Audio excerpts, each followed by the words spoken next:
Au cœur de Kinshasa, une voix s'élève, reflet de nos histoires sous le ciel du Congo. Des rues de notre ville jusqu'à l'étreinte du monde.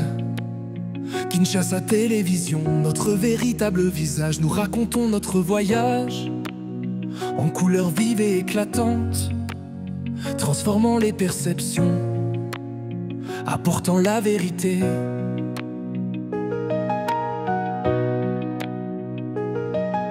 Fini les récits lointains, c'est notre tour de partager la beauté et la lutte avec une passion rare. Nous sommes Kinshasa, nous brillons si fort.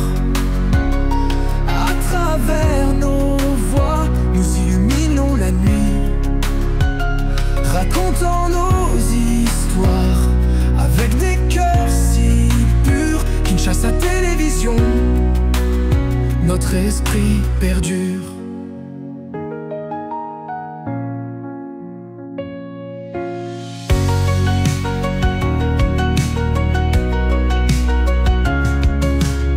Notre mission est claire et vraie, montrer au monde notre fierté.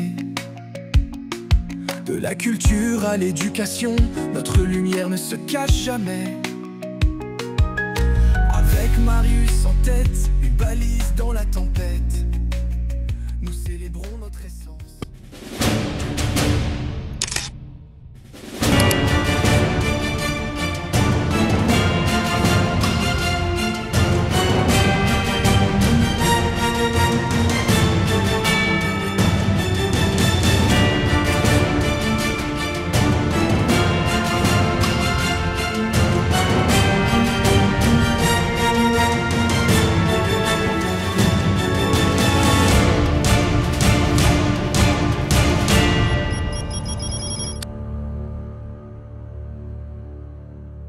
Mesdames et messieurs, bonjour et bienvenue dans cette émission Droit dans les yeux où nous avons l'honneur et le privilège de recevoir aujourd'hui le ministre provincial en charge de budget, plan, emploi, tourisme, culture et art, Monsieur Jésus-Noël Cheke, qui est avec nous sur ce plateau. Monsieur le ministre, bonjour. Bonjour Marius. Merci beaucoup, merci pour cet honneur, d'abord de visiter les installations de Kinshasa Télévision, mais surtout d'accepter de vous asseoir avec nous pour parler de la ville. Heureux de partager ces moments avec des Kinois à travers ces concepts, pour ne pas parler de la télévision Kinshasa, qui nous représente valablement aussi bien avec son concept de nom, mais aussi, nous l'espérons bien, avec les contenus qui va s'adapter aux besoins des Kinois. Monsieur le ministre, la dernière fois que je vous ai vu, la dernière fois qu'on s'est rencontrés, vous n'étiez pas encore ministre. Pourtant, vous aviez tellement d'idées, des idées pour changer la ville. Aujourd'hui, au mois de juin, je pense, cela va faire une année que vous êtes ministre à ce poste. Comment est-ce que vous vous sentez entre l'homme qui avait des idées et l'homme qui est aux actions? Est-ce que vous pensez que c'est faisable, ce dont vous rêviez à l'époque? Bon, ça fait déjà 7 mois, c'est depuis le mois d'août, c'est pas le mois de juin, qu'on a été officiellement investi. Et nous sommes aujourd'hui heureux déjà d'avoir partagé avec les Kinois une ambition à travers un projet aussi clair, Kinshasa Ezobonga, qui a été aujourd'hui bâti sur 13 piliers, qui aujourd'hui, chaque jour qui se passe, nous sommes en train d'implémenter ces 13 piliers pour la refondation de notre ville capitale. Donc c'est déjà un grand défi d'être déjà aligné par rapport à ces projets, parce que ces projets nous a permis non seulement d'entrer en fonction, mais aussi de commencer par une étape aussi importante, faire un état des lieux, implémenter des politiques publiques, les suivre pour que demain, Kinshasa, que nous rêvons, que nous puissions, que ça puisse devenir une réalité, quoi. Alors, monsieur le ministre, quand je lisais tout à l'heure, quand je vous présentais, il y a ministre provincial du budget, du plan, de l'emploi, du tourisme, culture et art, c'est pas trop pour une seule personne? Non, c'est pas trop, parce que vous savez que nous sommes dans un contexte de décentralisation qui veut que, au niveau de chaque province, en tenant compte de la loi sur la libre administration des provinces, qui plafonne le nombre des ministres à 10, Et avec autant de secteurs, il est tout à fait normal que ces secteurs soient répartis entre les différents ministères. Et aujourd'hui, moi, j'ai la charge de ces 6 portefeuilles au niveau du gouvernement provincial, mais pour certains, ce sont des portefeuilles liés. Donc, pour bien budgétiser, il faut partir de la planification stratégique du développement, ce qui ne pose pas trop de problèmes, parce que quand nous considérons la planification, la budgétisation, avec les suivis et évaluations, qui débouchent également avec quelques projets phares que nous réalisons à travers les autres secteurs. Donc, c'est tout à fait dans nos cordes et nous essayons, tant que possible, d'être à la hauteur et de servir les Quinois. Avant d'arriver à ce poste, il y a quelque chose qui a marqué l'esprit des Congolais, mais des Quinois en particulier, c'était votre réussite. Vous étiez l'homme derrière l'organisation de l'arrivée du pape à Kinshasa. On a vu presque les merveilles que vous avez fait, monsieur le ministre. Est-ce que on peut s'attendre à la même chose, une certaine façon de faire dans vos nouvelles responsabilités en tant que ministre provincial? On le fait déjà. Vous savez, Kinshasa vient de très loin. Aujourd'hui, nous portons la responsabilité, l'ambition de dire aux Quinois, Kinshasa ezobonga, pe ekobonga. Ekobonga parce que là, nous venons de jeter les bases d'un développement durable qui se repose sur un état des lieux conséquent, mais aussi sur des politiques publiques que nous construisons. C'est pas facile. Cette ville qui est partie d'une population de 400-500 000 habitants en 1960 et aujourd'hui, 60 ans après, nous comptons 17 millions d'habitants. Donc, les infrastructures n'ont pas suivi un très grand décalage qui, aujourd'hui, ne nous permet pas de garantir la meilleure qualité de vie que nous promettons aujourd'hui aux Quinois. Donc, il était donc de notre responsabilité, en prenant conscience de cet état des lieux, de cet état des choses qui, aujourd'hui, empeste, si vous voulez, la qualité de vie des Quinois pour que nous apportons des solutions, mais et ce, de manière durable. Et ce qu'on n'a pas fait depuis très longtemps. Aujourd'hui, il faut une politique publique en ce qui concerne la multimodalité du transport, par exemple, pour déplacer les 17 millions d'habitants. Il faut une politique culturelle, il faut une politique sportive, il faut une politique sociale, il faut une politique en termes de gestion intégrée des déchets pour mettre en place une économie circulaire, pour que nous nous posions plus la question où on jette, comment on collecte, comment on transforme. Tout ça, il fallait du temps et nous sommes en train, pour certains secteurs, déjà, on a terminé les études. Pour les autres, les études sont en cours d'implémentation pour nous permettre demain de ne pas tâtonner, mais de donner des solutions durables à cette ville. Kinekobonga, Kinshasa ezobonga, c'est votre slogan, c'est ce qu'on... C'est pas un slogan, c'est un programme bâti sur 13 piliers, comme je suis en train de vous dire. Ça dépend de ce que vous appelez slogan et quel est le contenu que vous en donnez. Pour nous, c'est un concept, c'est un projet qui se repose sur 13 piliers que nous avions défendus et que nous présentons et que nous sommes en mesure de décliner aujourd'hui en axe prioritaire pour porter l'action du gouvernement sur les 5 prochaines années. Disons que c'est un projet. Avant vous, il y a eu des gouvernements. J'aurais aimé poser cette question au gouverneur de la ville. Je sais que vous n'incarnez pas tout ce qu'il y a à faire dans la ville de Kinshasa. Vous avez l'avantage d'être Quinois. Vous n'êtes pas les premiers à ce poste. Beaucoup sont passés à ce poste-là, mais la ville de Kinshasa n'a pas beaucoup évolué. Quelle est la recette que vous, particulièrement, apportez pour faire bouger les lignes? La recette, c'est dans la planification. Cette ville a longtemps péché de pouvoir implémenter des actions sans pour autant qu'il y ait des politiques publiques solides qui portent les ambitions que nous développons. Aujourd'hui, il n'est pas intéressant ou il n'est pas recommandé de pouvoir, par exemple, développer, ouvrir autant de chantiers dans la ville sans savoir les objectifs, aussi bien sociaux, économiques, de développement et autres alliés à ça. En fait, c'est ce qu'on appelle le développement qui est un liant. Et pour ça, il faut des politiques publiques. Ce qui a manqué depuis plusieurs décennies dans la ville de Kinshasa, un réel plan de développement pour savoir que deviendra Kinshasa dans 20 ans, dans 30 ans, dans 40 ans, dans 50 ans. Kinshasa venait de fêter il y a une année son centenaire. Parce que Kinshasa, comme vous le savez, depuis 1923 au départ de Vivi, et aujourd'hui, 100 ans après, il y a lieu de se poser des bonnes questions. Et ces bonnes questions, les réponses sont à trouver dans ce travail de planification que nous sommes en train de faire, qui est différent. L'avantage aujourd'hui à Kinshasa, non seulement nous connaissons nos problèmes, mais nous connaissons également des solutions, ce qu'il faut faire pour arriver à cette ambition que nous connaissons. Et quand vous arrivez donc à la tête de ce ministère, vous avez lancé un projet directeur de développement intégral de la ville de Kinshasa. Il s'agissait de quoi ou il s'agit de quoi? Est-ce que vous y tenez toujours? Nous y tenons, c'est ce que nous essayons d'implémenter dans le cadre de notre programme d'action qui cible ces 13 secteurs.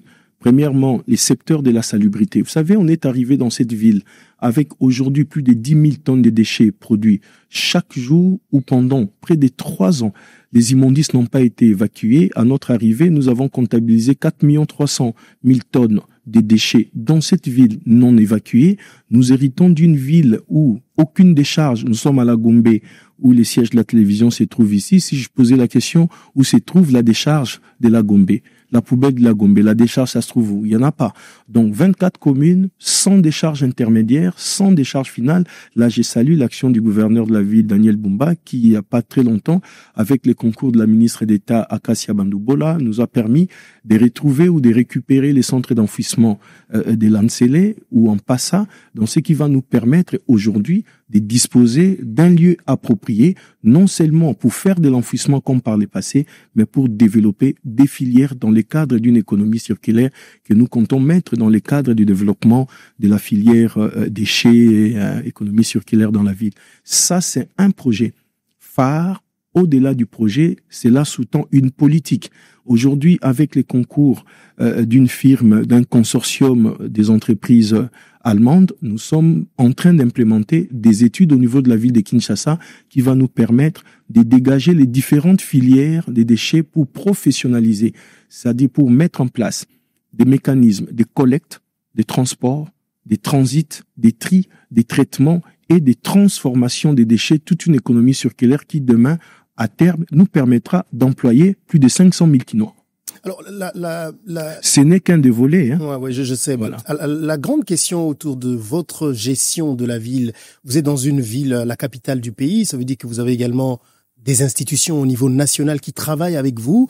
Est-ce que vous ne sentez pas une sorte de pression de la part du gouvernement national par rapport à ce que vous devez faire dans la limitation de responsabilités? Non, il n'y a pas de pression parce que nous sommes tous régis par la Constitution qui a créé des délimitations. Quand vous lisez les articles 203, 202, 201 de la Constitution qui déterminent clairement les compétences soit exclusives du gouvernement central ou autant les compétences exclusives du pouvoir provincial, mais aussi bien des domaines de compétences concurrentes. Donc, ça ne pose pas un problème. Et la loi sur la libre administration des provinces de 2008 a clairement régenté la situation. Donc, ça nous permet chacun, en ce qui les concerne, à degré des responsabilités des pouvoirs différents, de pouvoir agir. Le plus important, c'est qu'il y a interaction et cette complémentarité centrale, provinciale et même au niveau des entités territoriales décentralisées qui nous permet à travers cette synergie de pouvoir donner les meilleurs de nous-mêmes pour faire avancer les pays. Alors, j'ai eu la chance, que je l'ai dit tout à l'heure, de vous rencontrer avant que vous deveniez ministre. Vous aviez un plan formidable sur lequel on a discuté pour lutter contre, notamment pour lutter contre les embouteillages à Kinshasa. Et je me souviens que l'idée des sens uniques à certaines heures était parmi les éléments que sur lesquels on parlait beaucoup. Aujourd'hui que vous êtes là, est-ce que vous pensez qu'il est possible, avec votre projet, de lutter contre les embouteillages à Kinshasa? Tout à fait. Les embouteillages que les Quinois vivent aujourd'hui, quand vous dites droit dans les yeux, on peut regarder droit dans les yeux les Quinois pour leur dire que très bientôt, c'est une situation qui appartiendra au passé. Et c'est au regard de la multiplicité des actions concurrentes et plurielles que nous sommes en train d'implémenter qui permettront à terme de pouvoir résoudre cette problème. Quelle est cette baguette magique? Il n'y a pas de baguette magique. C'est quoi, déjà, il faut rentrer dans l'origine de la problématique parce qu'aujourd'hui, la question d'embouteillage se repose sur plus ou moins 5 aspects. Nous avons d'une part la problématique de la gouvernance du secteur qui touche par exemple la réglementation du secteur, la gestion avec la CNPR, la Commission nationale des préventions routières, avec la circulation, avec la signalisation routière et autres, et qui renvoie à la gouvernance. Il y a également une partie en ce qui concerne les infrastructures routières qui participe à plus de 60% de la problématique de la mobilité dans la ville et aussi les manques de la multimodalité du système de transport.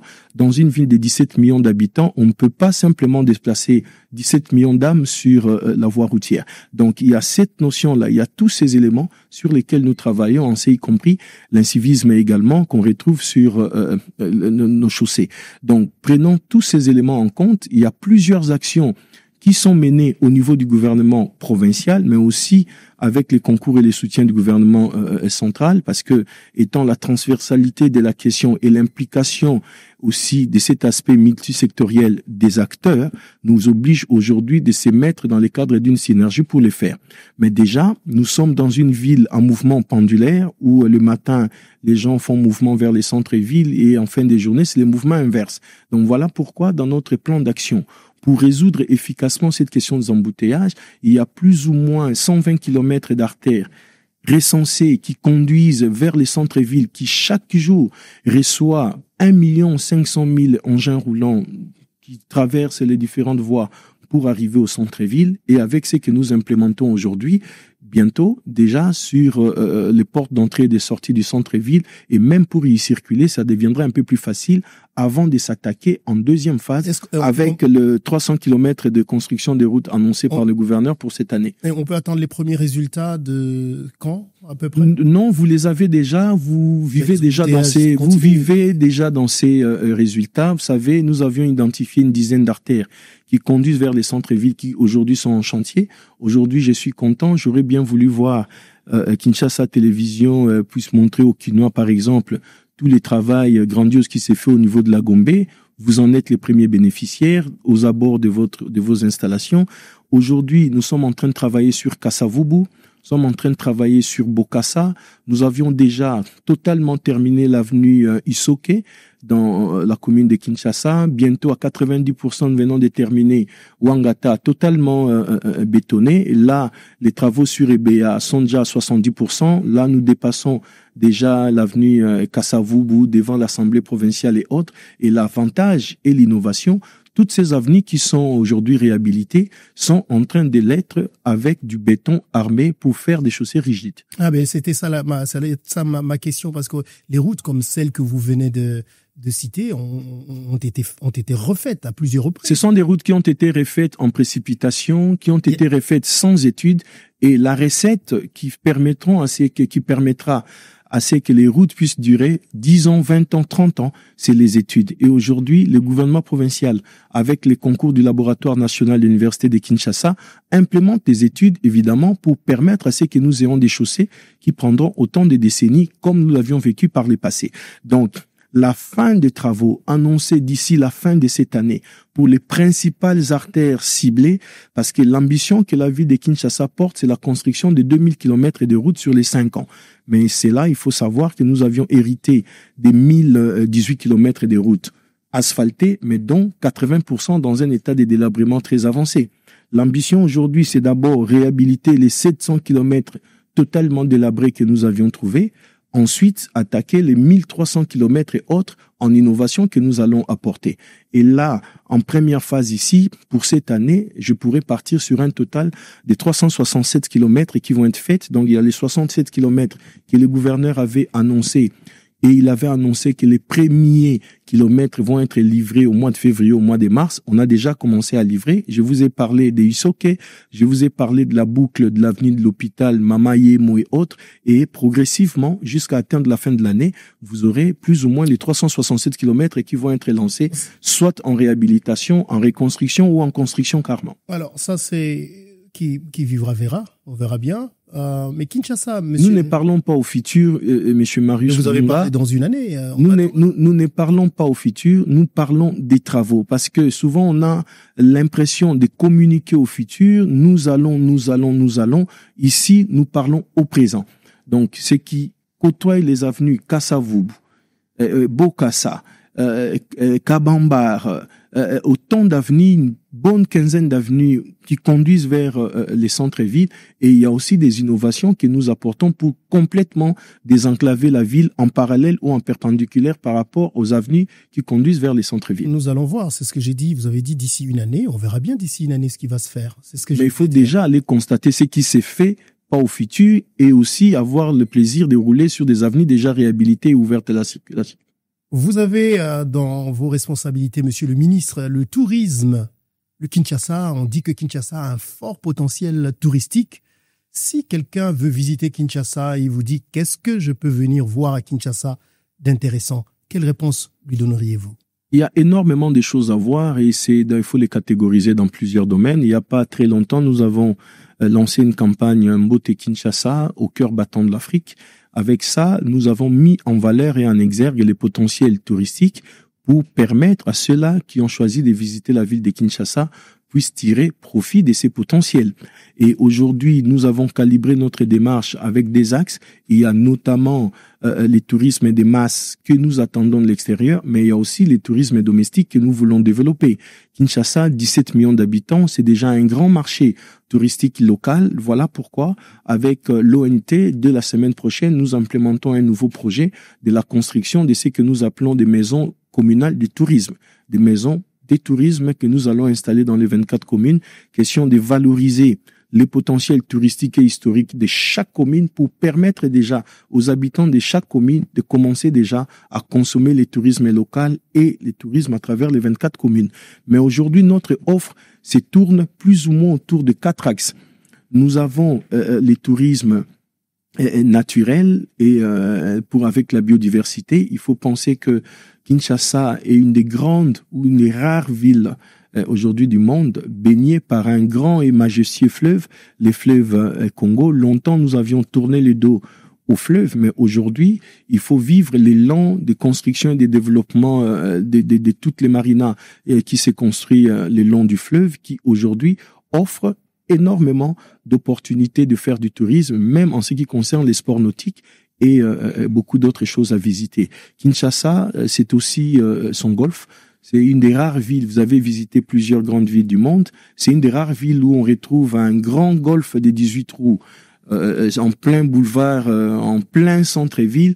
C'est un élément, si on comptait en termes d'étoiles comme on compte des hôtels, je crois que notre ville avec cet élément aurait la Palme d'Or. Donc on a énormément, c'est aussi cette ville où on retrouve tout un parc. On a les parcs de la vallée de Lansele qui vous offre énormément d'opportunités en termes d'espèces. Et c'est aussi Kinshasa. Kinshasa, c'est aussi la ville de la biodiversité où vous pouvez retrouver des espèces rares telles que les bonobos. Kinshasa, c'est aussi ces domaines des chasses, des Mbombolumene, une des rares que vous pouvez trouver en Afrique centrale, en plein centre-ville, qui au-delà des réserves et des chasses, vous offre également la possibilité de faire du tourisme scientifique avec des expériences à vivre au niveau des parcs naturels. Kinshasa, c'est aussi la dynamique d'une ville jeune, capitale panafricaine, capitale mondiale de la rumba, qui a été inscrite au patrimoine immatériel de l'UNESCO. Kinshasa, c'est aussi sa SAP.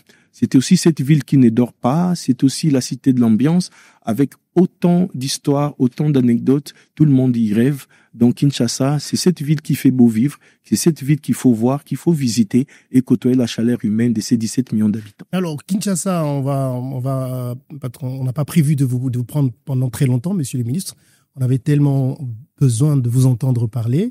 Merci de nous donner cette opportunité. Mais Kinshasa, c'est aussi la rumba, comme vous l'avez dit. Pourtant, aujourd'hui, quand on se promène dans la ville de Kinshasa, il n'y a pas de structure, il n'y a pas d'endroit où, si on veut écouter la rumba, on devrait aller. Quelle est votre politique, justement, pour soutenir et accompagner ce patrimoine qui est connu du monde entier par rapport à Kinshasa? Je suis étonné de l'entendre sortir de votre bouche, Marius Munga. La rumba, on n'a pas besoin d'endroits spécifiques pour aller vraiment savourer la rumba parce que ça côtoie, ça fait partie de notre quotidien, de la naissance. Ça sévit dans nos rues, dans nos avenues, dans nos écoles, dans nos bars, partout en fait, c'est la rumba. Donc aujourd'hui, c'est que nous sommes en train de faire en s'alignant avec la politique et la vision culturelle développée par son Excellence Monsieur le Président de la République qui pas très longtemps, à inaugurer les centres culturels panafricains. Aujourd'hui, nous pouvons dire, avec ces centres, nous avons à Kinshasa un réel berceau où devra désormais éclore tous les talents de la rumba et pouvoir l'encadrer et très loin en faire une véritable industrie musicale. Parce que au-delà de la promotion, l'idée de la ville de Kinshasa avec également la ministre nationale de la Culture et des Arts, c'est développer l'industrie de la rumba en mettant en place une industrie également pour la production des instruments que nous consommons sans pour autant les produire localement. Et ça, c'est également une opportunité de l'industrialisation du secteur, mais aussi avec les basculements, avec les nouvelles technologies de l'information et de la communication, avec la digitalisation, aujourd'hui, il faut l'implémenter pour permettre à nos artistes également de prospérer dans ces domaines. Donc, nous y sommes, et l'ambition aujourd'hui, entre les Congo-Kinshasa et les Congo-Brazzaville, à travers la CGLUA, où nous sommes inscrits, où nous avions été désignés comme étant capitale panafricaine de la culture sur 2 ans, où au courant de cette année, nous allons recevoir ces titres officiellement au Maroc, à Marrakech, avec le roi de Maroc. Et très bientôt, nous comptons, entre les 2 rives, doter la ville de Kinshasa d'un véritable rendez-vous, un festival panafricain de la culture et de la rumba qui deviendra une institution pérenne à pérenniser pour les générations futures, mais qui deviendra en même temps les véritables leviers pour booster cette économie de la rumba avec comme point de mire les tourismes dans ce sens. Autre chose pour lesquelles vous allez en guerre, c'est l'affichage dans la ville de Kinshasa. Monsieur le ministre, je vous ai suivi. Vous voulez démolir tous les panneaux publicitaires dans la ville. Pourquoi vous voulez le faire? C'est quoi le problème et comment vous comptez le faire? Déjà, on ne va pas démolir tous les panneaux. C'est même pas les concepts que nous avions utilisés. Nous avions plutôt utilisé les concepts de l'assainissement. Vous savez, la publicité, vous êtes professionnel, doit répondre à 2 objectifs. D'abord, l'objectif de l'embellissement, mais aussi l'objectif de l'équilibre du paysage urbain. Aujourd'hui, ce que nous remarquons aujourd'hui, c'est des ordres indescriptibles, défigurent complètement la ville jusqu'à perdre cet équilibre du paysage urbain. Notre responsabilité en tant qu'autorité publique, s'appuyant sur les textes légaux, notamment l'édit 004 qui régule le secteur de la publicité, c'est de s'assurer, bien entendu, que les textes sont bien respecté, mais au-delà des textes, cette publicité doit participer en l'embellissement.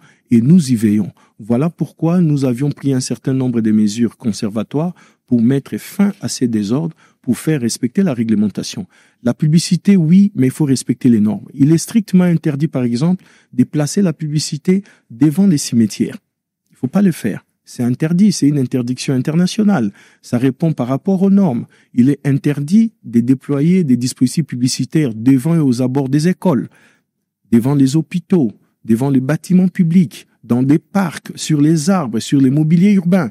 Donc tous ces aspects-là doivent être observés. On ne peut pas vivre dans une ville, comme je disais il n'y a pas très longtemps, album photo. Non. On doit s'arrêter un moment, se regarder droit dans les yeux et mettre de l'ordre.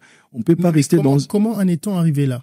C'est parce qu'il y a une faiblesse de l'administration qu'il faut reconnaître. Et les opérateurs économiques du secteur ont carrément profité de la faiblesse de l'administration.